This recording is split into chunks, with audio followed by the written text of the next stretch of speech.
파트 4. 목회자 레이놀즈.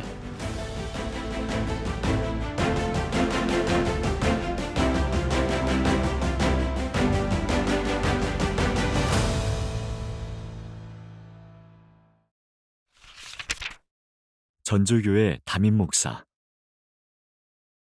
1897년 6월 15일 가족을 이끌고 전주에 도착한 레이놀즈는 우선 완산 언덕의 작은 한옥에 머물며 전주교회 사역을 시작했다.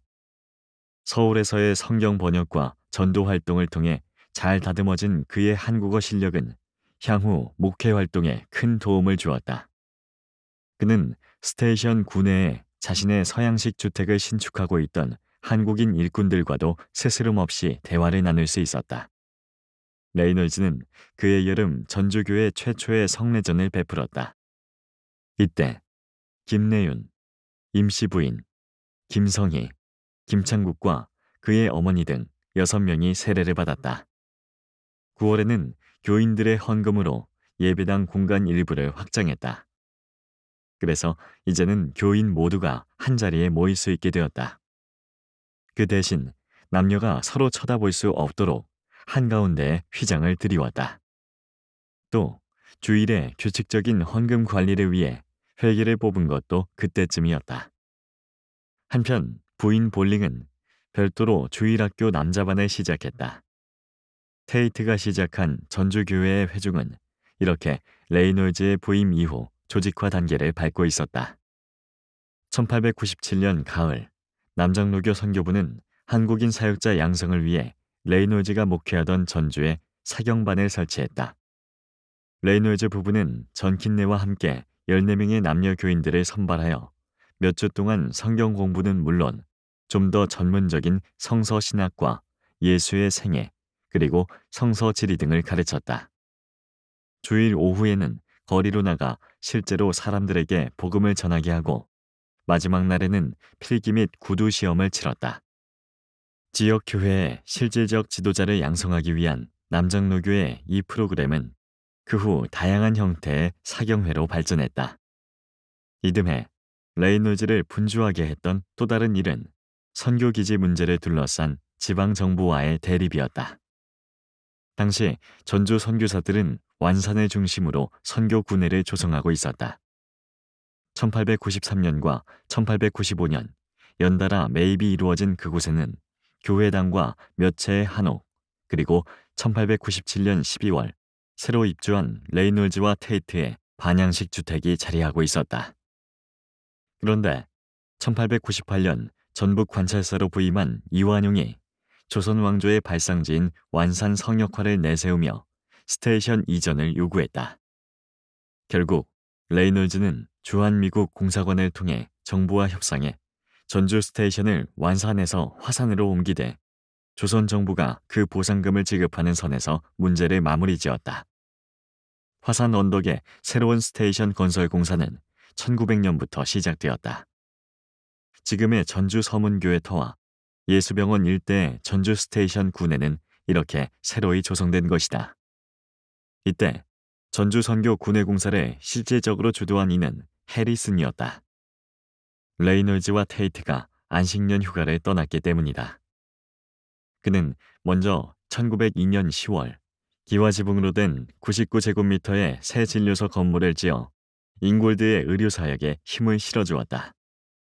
전주 부근에 있던 좋은 한옥을 봐두었다가 그 집을 해체하여 자재로 사용한 것이다. 이어서 해리스는 스테이션 구내에 자신의 집을 건축했다. 1901년 봄, 제목과 기와를 마련한 그는 순차적으로 공사를 진행하여 1902년 입주할 수 있었다. 잉골드의 진료소와 해리슨의 주택은 1901년부터 시작된 전주 화산 스테이션 조성 공사의 첫 건축물이라는 점에서 의미가 있다. 그 후 전주 선교 구내에는 테이트와 잉골드 그리고 맥커첸의 주택들이 잇따라 들어섰다. 여기서 레이놀즈의 동료로 전주에서 오랫동안 동역했던 해리슨과 맥커첸을 잠깐 소개하고자 한다. 먼저 해리슨은 1866년 9월 13일 켄터키주 레버넌 출생으로 그곳에서 초중등 과정을 마친 후 1888년 켄터키 리치먼드에 있는 센트럴 대학교 화학과를 졸업했다.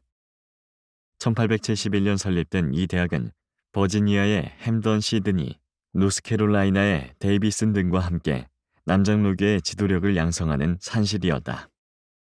1895년 내한하여 그 후 목포와 광주 스테이션을 세우는 등 전남 선교의 대부로 통했던 유진 벨이 바로 해리슨의 대학 2년 후배였다.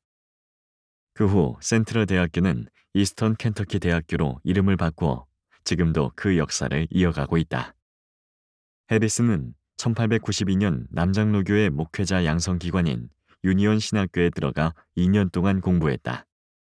아마도 해외 선교를 염두에 두고 신학교에 입학한 듯하다.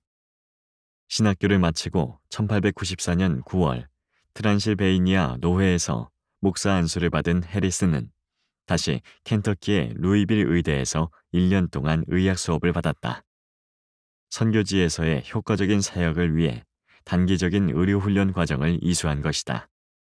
그리고 이 경험은 그가 한국 선교 초기 서울과 전주에서 의료 선교 활동을 하는데 도움을 주었다. 루이빌 의대 출신 남장로교 의료 선교사들로는 군산의 알렉산더와 전주의 포사이드, 그리고 세브란스 남장로교 파송의사 오긍선이 있다. 신학에 더하여 의료훈련까지 받은 준비된 선교사 해리스는 1896년 2월 20일 정오 남장로교의 선발 선교사들이 머물고 있던 서울에 도착했다. 그 후 1928년까지 32년 동안 해리스는 전주와 목포 그리고 군산을 중심으로 사역하며 자신의 전생애를 바쳐 선교했다. 그가 당시 목회하며 돌보았던 교회들, 전주 서문교회, 군산 구암교회, 목포 양동교회 등은 지금 지역을 대표하는 교회들로 성장해 있다. 해리스는 팔방미인의 선교사였다. 신실한 목회자, 그리고 현장에서 의료 시술을 할 수 있는 능력에 더하여 그는 열정적인 교육자이기도 했다. 즉, 해리스는 1901년 전주에서 남장로교의 첫 교육기관인 신흥학교를 설립했을 뿐 아니라 군산과 목포에서는 각각 영명학교와 영흥학교의 교장으로 심우했다. 또한 해리슨의 재능은 스테이션 건설 분야에서도 발휘되었다. 해리슨의 시대는 남장로교 선교부가 호남의 중심 도시들에 선교 거점을 설치하던 때와 일치한다. 그는 선교부의 중견 선교사로서 1901년 전주 화산 스테이션의 진료소 건축 공사 지휘를 시작으로 1904년 군산 구암 스테이션 선교사 주택, 진료소 건축 공사와 1909년 목포 양동 스테이션 석조주택 및 진료소, 그리고 여학교 건축 공사를 주도했다.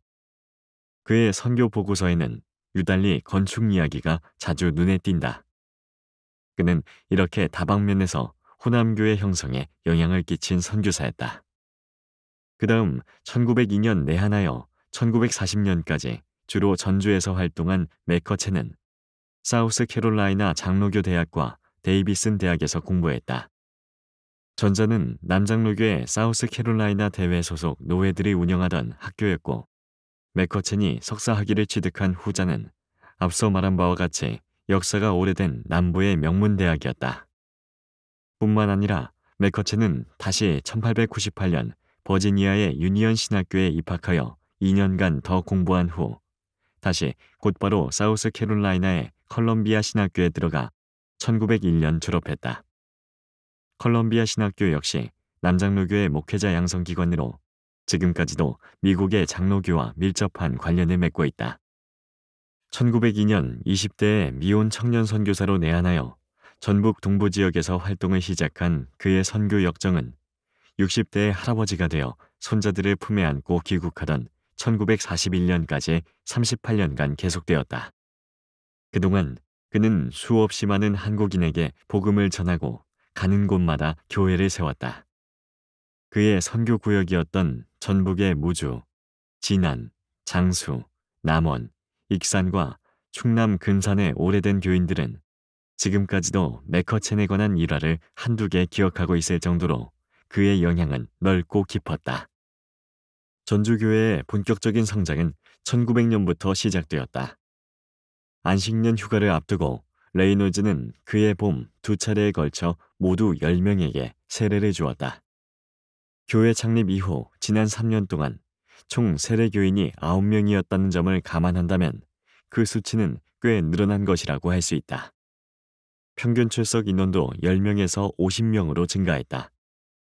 또 레이놀즈는 자신의 미국 안식년 휴가 중 목회 공백을 고려해 교인 2명을 각각 예배와 재정 담당자로 선출하여 그들이 지도력을 발휘하게끔 했다. 역시 그가 떠났음에도 전주 교회는 흔들리지 않았다. 오히려 출석 인원이 113명으로 늘면서 교인들은 새로운 예배당 건축 준비에 들어갔다. 레이놀즈는 1900년 6월부터 1902년 3월까지 고국에서 안식년을 보냈다. 부모님의 건강 문제로 지체하지 않고 귀국했던 것이다. 1892년 고향을 떠난 이래 8년 만에 첫 번째 귀향이었다. 안식년을 마친 레이놀즈는 그 후 몇 년 동안 전주로 돌아오지 못했다. 그는 1902년 여름 목포를 거쳐 그 후 6년간 서울에 살면서 성경 번역 작업과 평양신학교 강의, 그리고 서울의 승동교회와 연동교회에서 목회했다. 아펜젤러의 뜻하지 않은 순직은 그의 목포 체류 중 일어난 사건이었다. 그런데 1908년 1월 2일 전킨 선교사가 전주에서 폐렴으로 갑자기 사망했다. 레이너즈는 지체하지 않고 전주로 복귀하여 2명의 한국인 번역조사와 함께 성경 번역을 계속하면서 전킨이 맡고 있었던 전주교회 목회와 전북지방 순회 사역을 이어받았다. 전주의 교우들은 레이놀즈 부부를 뜨겁게 환영했다. 레이놀즈의 전주교회 후기 목회는 교회 조직과 신자 교육에 초점이 맞추어져 있었다. 우선 주일 예배 시에 강력하게 선포되는 레이놀즈의 신령한 설교는 한국인 신자들뿐만 아니라 선교사들도 인정하는 바였다. 또 그는 주일 오후에 직접 남자 학습반을 지도했다. 1908년 2월에는 북장로교 선교사 쿤스와 함께 전주에서 선교부 차원의 사경회를 열고 400명의 사람들을 교육했다. 그리고 그해 가을 한 달 동안 레이놀즈는 전주교회에서 매일 밤 환등기를 사용해 전도했다. 그것은 레이놀즈의 모교회인 노퍽 제2장로교회에 한국 목장이 그에게 보내준 것이다. 소문을 듣고 몰려온 사람들은 그 시청각 기기가 보여주는 환상적인 화면에 열광했다. 그리고 그들 가운데 일부는 곧 새신자가 되었다. 1908년 4월 전주교회는 재직회를 구성했다. 재직회장은 레이놀즈 목사였고 서기는 김권준, 회계는 최국현 집사였다. 또 2명의 연보검사위원을 두고 매월 재직회에서의 회계 보고를 정례화하여 재정의 투명성을 확보했다. 그런데 레이놀즈 전주 목회의 특징은 교회 운영에 교인들의 참여를 적절히 유도했다는 점이다. 그중 하나가 바로 교육자들과 중직자들로 구성된 직분자 모임의 조직이다. 레이놀즈는 주일을 앞둔 매주 토요일 밤 이들과 자신의 집에서 만나 기도와 찬송 가운데 교회 상황 전반을 협의하고 또 자문을 구했다. 교회의 모든 문제를 그 자리에서 기탄 없이 토의했다.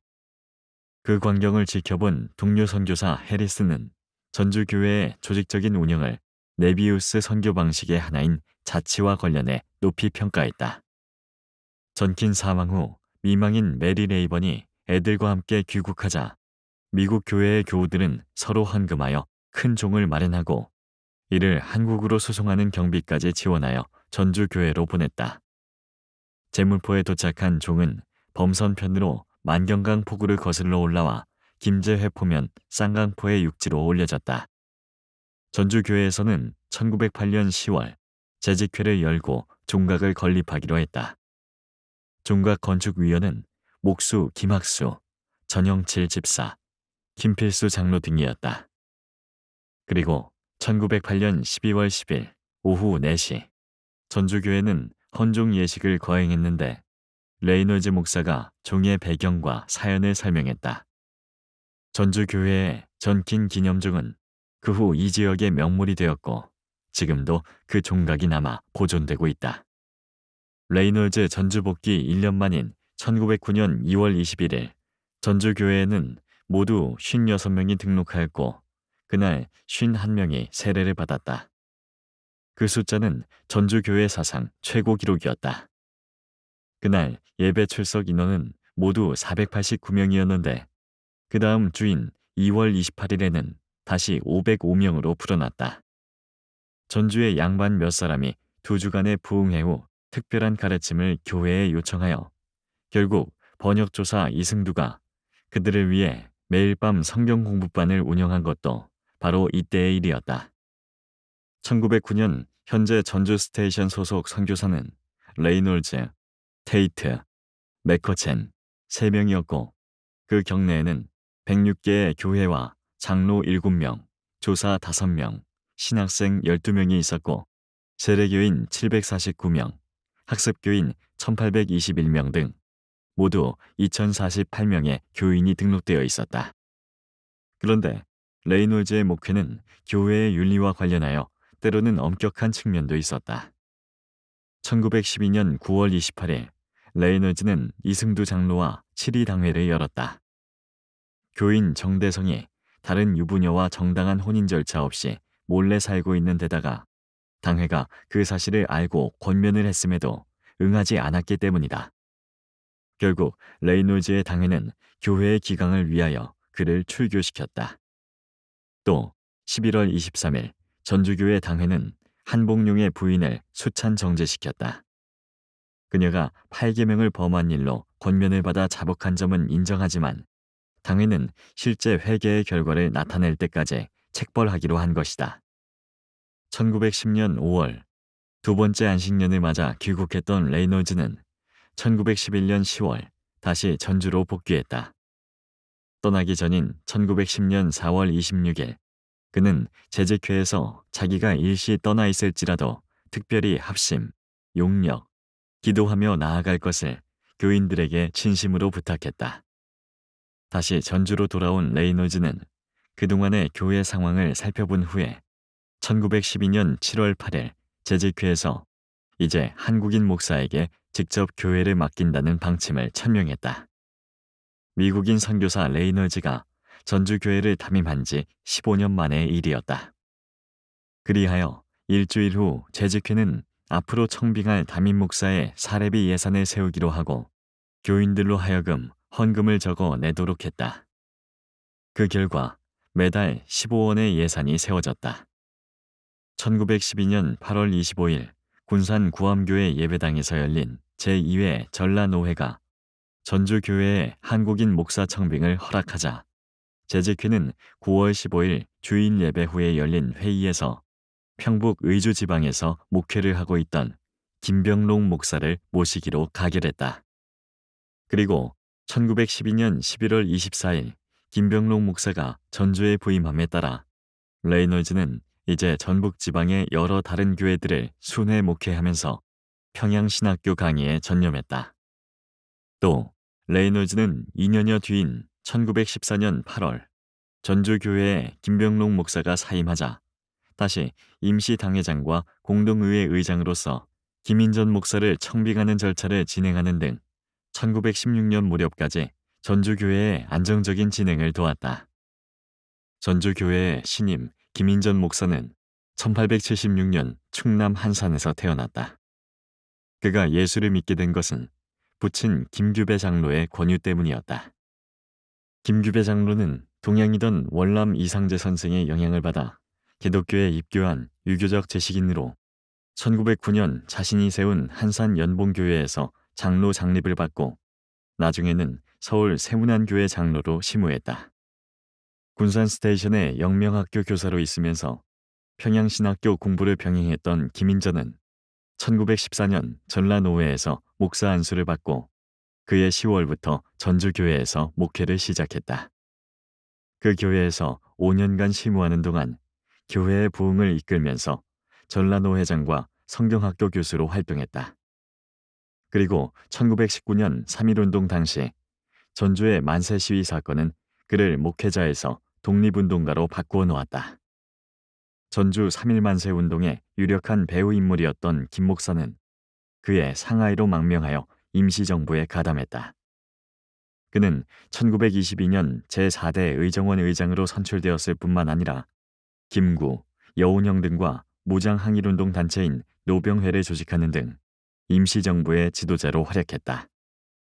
그러나 1923년 5월 12일 김 목사는 상하이의 한 여관에서 민족의 장례를 토의하던 중 피를 토하고 쓰러져 그곳에서 숨을 거두었다. 전북지역 순회 목사. 레이놀즈의 전북지역 순회 목사 활동 초기에 장로교회 지역 조직체는 전북대리회와 전라노회였다.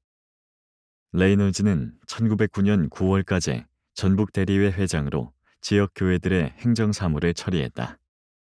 1908년 9월에 대리회 상황을 보면 레이놀즈는 회장으로 회의를 진행하면서 수권위원, 헌의와 보고서위원, 지방회록 검사위원, 세례공과 감리교 입교하는 명사위원, 대리회 전도국 위원으로 활동했다.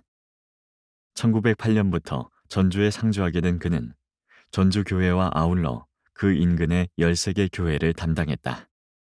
구역의 명칭은 전주지방이었다.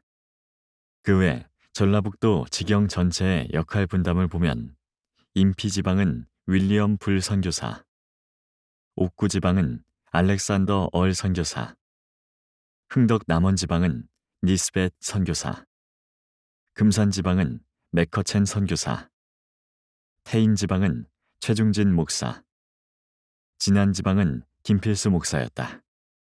그리고 다시 1909년에는 순회해야 할 교회가 28개로 늘어났다. 거기에는 309명의 세례교인을 포함하여 1200여 명의 교인의 소학교 2개, 예배당 13개, 예배처소 15개가 있었다. 1910년 1월 5일 레이놀즈가 참석한 전북 대리회 도중 그 유명한 최중진 목사 사건이 터졌다.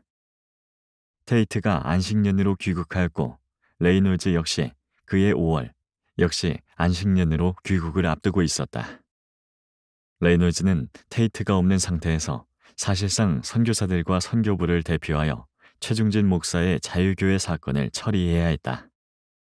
그 처리 과정에서 레이놀즈의 선교사적인 입장이 잘 드러난다. 전북 정읍 출신의 최중진은 전라도의 처음 신학생이자 목사였다. 또 전주신흥학교 개교 당시에 교사이기도 했다.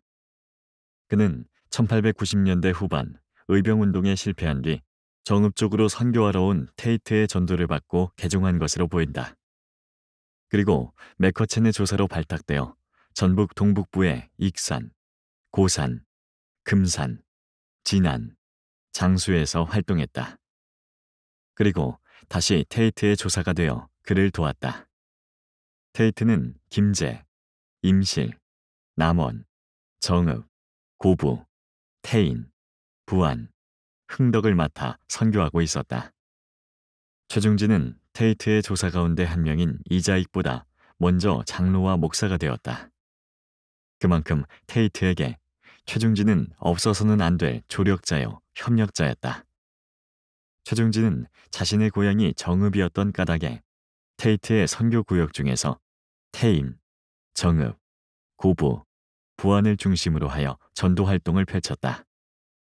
그의 노력으로 태인 매개교회를 필두로 하여 8개의 교회가 그곳에 설립되었다. 그는 1904년 장로 장립을 받은 후 19명의 신학생 가운데 한 명으로 평양신학교에 입학했다. 김필수, 융신명 등이 바로 최중진과 함께 입학한 호남 출신 동기들이다. 이들은 각자 자신이 맡은 교회를 돌보면서 1년에 3개월만 평양에 가서 공부했다. 그래서 최중진은 계속 위 지역의 교회를 담당하면서 평양신학교를 제2회로 졸업하고 1909년 9월 목사 안수를 받았다. 최중진은 남장로교 선교부 소속 한국인 중 가장 먼저 목사가 되었으나 미국 선교사들과는 달리 열악한 환경에서 목회하였기 때문에 불만이 많았다. 특히 자신의 처지를 선교사들과 비교하였을 때 큰 상실감과 허탈감을 느꼈을 법도 하다. 마침내 그는 전북 대리회에 5개항의 요청서를 내어 항명했다. 이것이 곧 자유교회 사건의 시작이었다. 그 내용은 1. 세례 주는 일을 엄격하게 하지 말고 완화할 것. 2. 자신에게 좀 더 넓은 선교 구역을 배정할 것. 3. 자신의 구역에 중등학교를 세워줄 것. 4.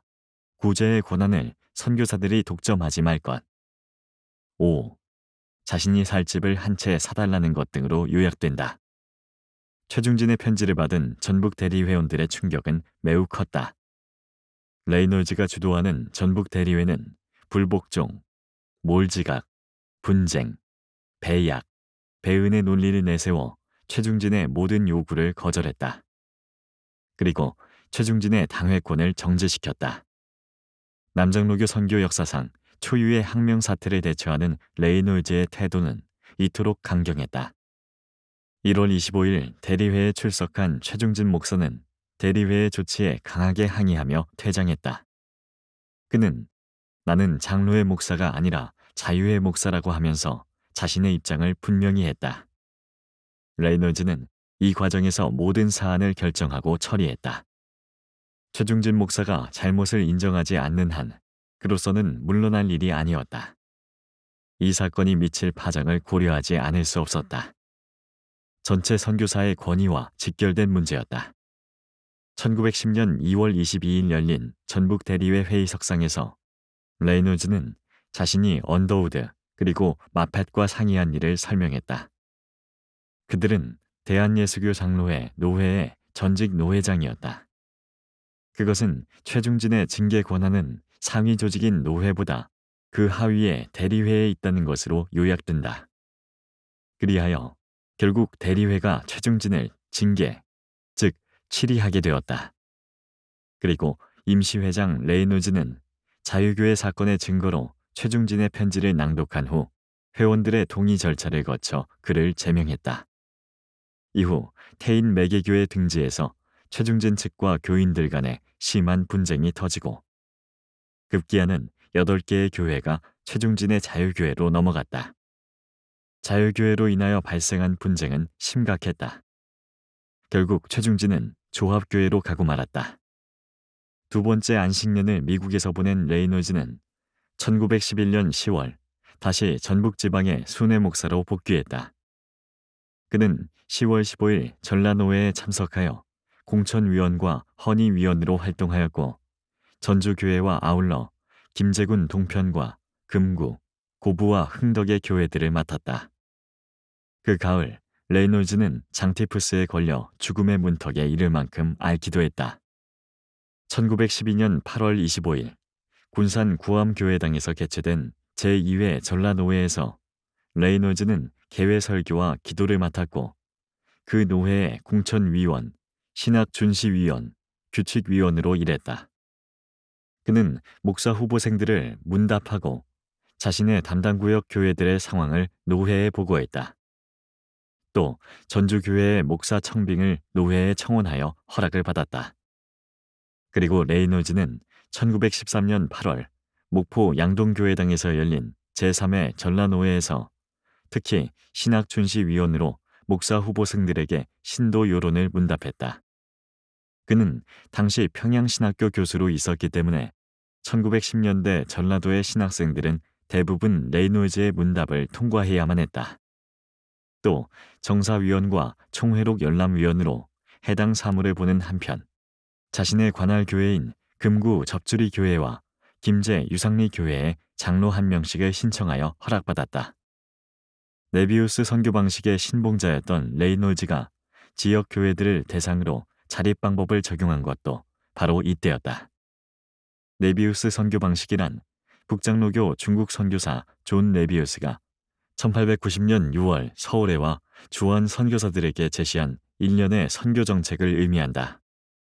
그의 방법론은 그 후 한국 선교사들의 선교 지침이 되었는데 그것은 자립, 자치, 자전의 원리로서 자립은 한국인 스스로 교회를 세워 예배당을 건축한다는 것이고 자치는 한국인 스스로 교회를 관리한다는 것이며 자전은 한국인 스스로 전도한다는 것이다. 이것은 주한 북장로교 선교부가 채택한 선교 방법론이었지만 그 후 들어온 다른 장로교 선교부들도 대체로 그 정책을 수용했다. 레이놀즈는 1911년 가을 안식년을 마치고 돌아온 이후 이것을 자신의 구역 교회들에 적용하기 시작했다.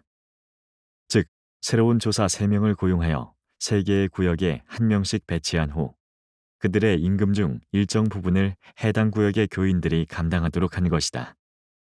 처음에는 교인들이 약속한 비율에 미달하는 헌금 실적을 보였지만 그들은 몹시 미안해하는 마음이었다.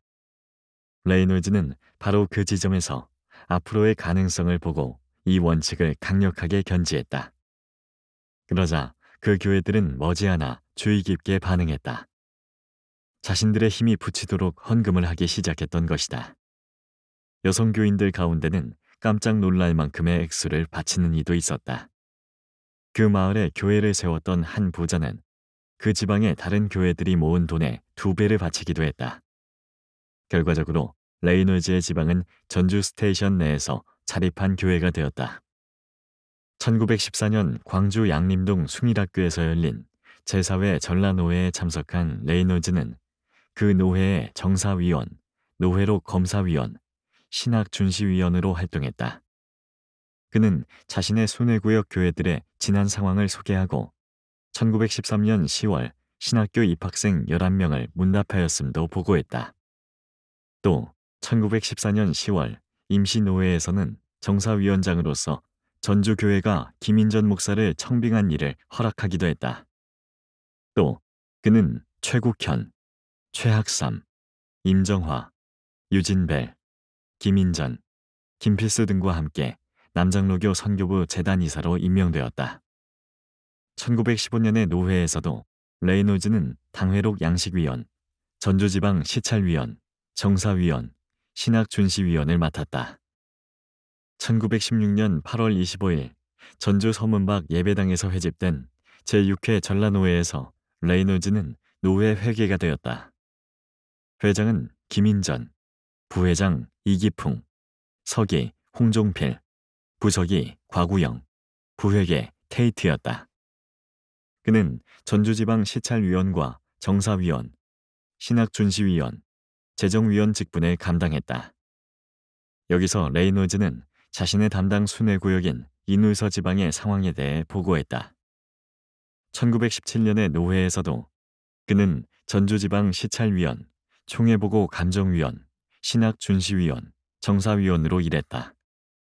여기서 레이놀즈의 인울서 지방은 학교들이 더욱 왕성하고 사숙을 세운 곳도 있으며 김제 남구역은 전도 목사를 청원하고 있다는 보고가 제출되었다. 또 레이놀즈는 신학준시위원의 자격으로 신학생 3명에게 신도 요론을 문답했다. 1917년 당시 전라노회의 총계표를 보면 인울서 지방은 외국인 목사 1명, 권서와 전도인 2명, 남주사 3명, 조직하지 아니한 교회 영수 19명, 서리집사나 사무원 등 26명, 주일학교 교사 13명, 조직하지 못한 교회 13개, 외국 목사 보낸 교회 13개, 기도하는 처소 14개, 예배당집 14개, 주일학교 9개, 주일학교 학도 384명, 사경회 4회, 사경회 학도 82명, 금년 세례인 31명, 아이 세례 중 입교인 1명, 임명하여 받은 세례인 4명, 금년에 책벌한 세례인 1명, 임명하여 보낸 세례인 40명, 금년에 배세한 세례인 4명, 세례인 도합 240명, 금년 아이 세례 4명, 아이 세례 도합 47명, 금년 학습인 32명, 학습인 도합 63명, 원입인 59명, 교인 도합 522명, 성경학교 7개, 소학당 3개, 소학도 평균수 58명 등이 집계되었다. 1917년 전북노회 제1회 조직회의에 참가한 레이놀즈는 특별수양회 준비위원, 전주지방 시찰위원, 신학준시위원, 임사위원으로 활약했다.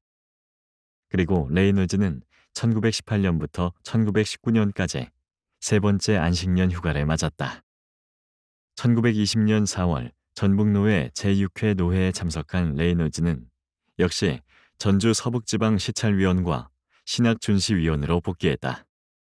그는 전주 서북지방 시찰위원장으로서 시찰 상황을 노회에 보고했다. 그리고 평양신학교가 1922년부터 3학기제로 전환됨에 따라 레이놀즈는 평양에 상주해야만 했다. 그는 1921년 8월 군산 구암교회당에서 열린 제9회 전북노회에서 전주 서북지방 시찰위원, 회계문부 검사위원, 신학준시위원으로 일했다. 또 평양행을 앞두고 담당 구역을 1차 순행하여 교회들의 의사를 물어 후임자를 결정하기로 했다.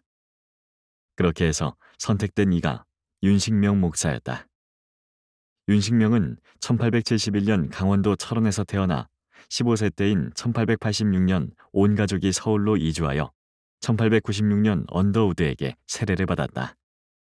이때 1895년 내한하여 서울에서 선교 준비 활동을 하고 있던 유진벨 선교사를 소개받아 그의 조사가 되었고 1897년 전남 나주와 목포로 내려와 함께 사역했다.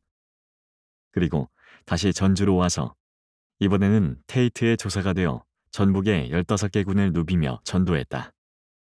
1909년 김필수, 최중진과 함께 목사 안수를 받은 그는 목포교회에 부임하여 1914년까지 담임 목사로 심우했다. 당시 목포교회의 교인은 500명에 달했고 윤식명은 그들을 수용하기 위해 지금도 사용하고 있는 양동 예배당을 신축했다.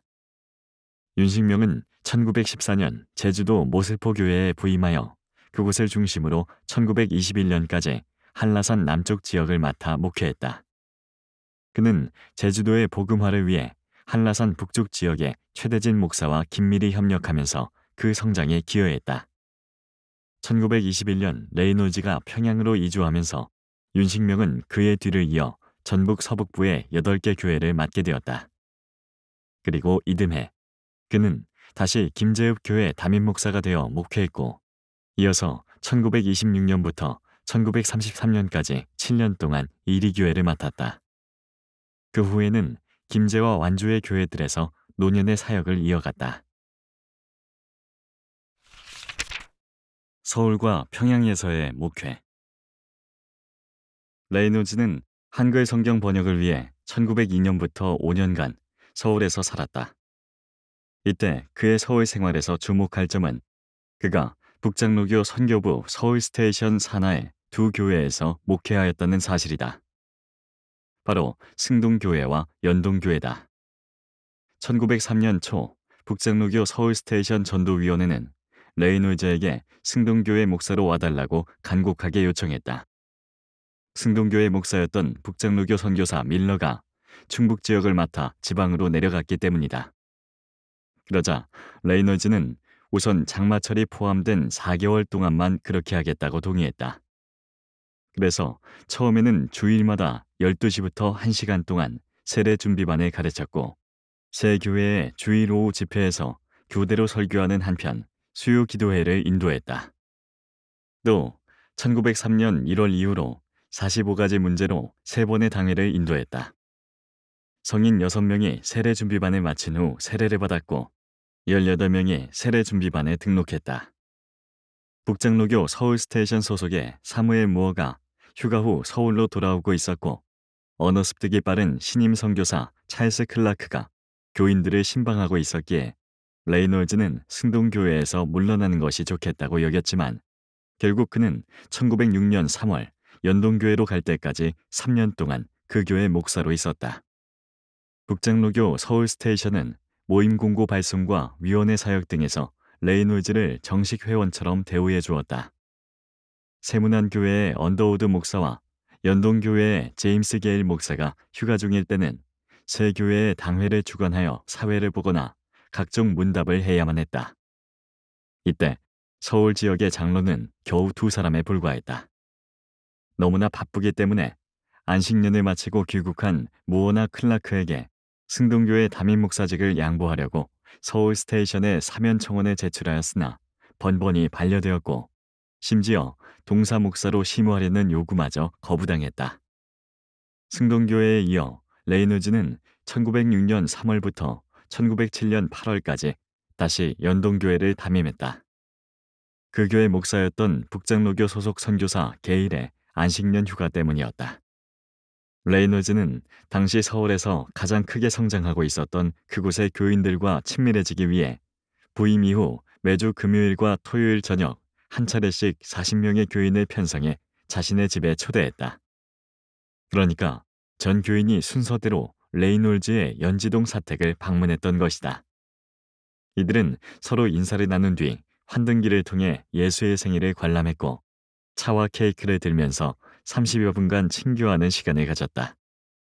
특히 교인들 각자의 이름을 종이에 크게 써서 그들이 방에 들어올 때마다 핀으로 옷에 꽂아주었는데 이것은 사람들의 이름과 얼굴을 아는데 도움을 주었다. 1907년 레이놀즈가 인도한 구정사경회 이후 연동의 교인들은 새롭게 변화하여 서로 연합하는 데 적극적인 자세를 취했다. 회중 수도 2배 가까이 늘어 휴가를 마친 후 돌아온 게일 목사는 1500석의 예배당을 새로 건축해야만 했다. 17개월 동안 레이놀즈가 연동교회에서 어떻게 목회했는지를 보여주는 자료가 있다. 레이놀즈는 교회를 떠나던 날 교인들로부터 다음과 같은 내용의 찬하문이 새겨진 비단 한 폭을 증정받았다. 찬하, 이 목사. 우리의 친애하는 이 목사여. 형제를 몸같이 사랑하고 성신의 도우심 입으셨네. 사람을 양같이 인도하니 교회는 100배나 흥왕하고 순순히 가르친 큰 혜택을 강당은 1층이 높았도다. 마침내 잊지 못하리로다. 주강생 1907년 8월 1 서울 연동교회 장로 고창익 영수 오경선 집사 김찬배 근정. 레이놀즈의 목회는 1930년대 평양에서도 계속 전개되었다.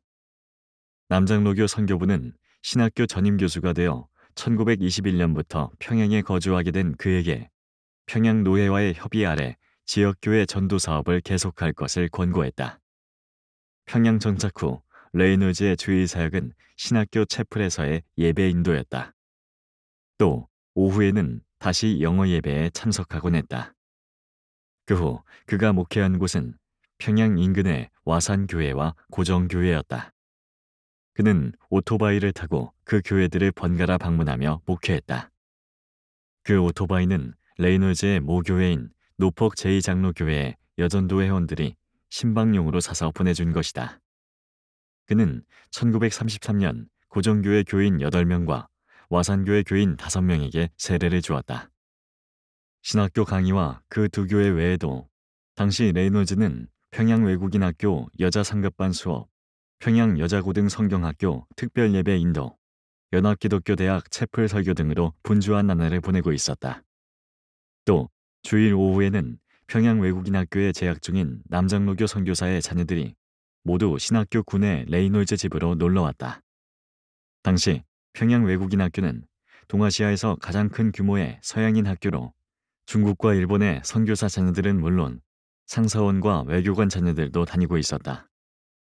남장로교 선교사들의 아이들은 레이놀즈 부부를 할아버지와 할머니로 부르며 그 집에서 교제를 나누었다.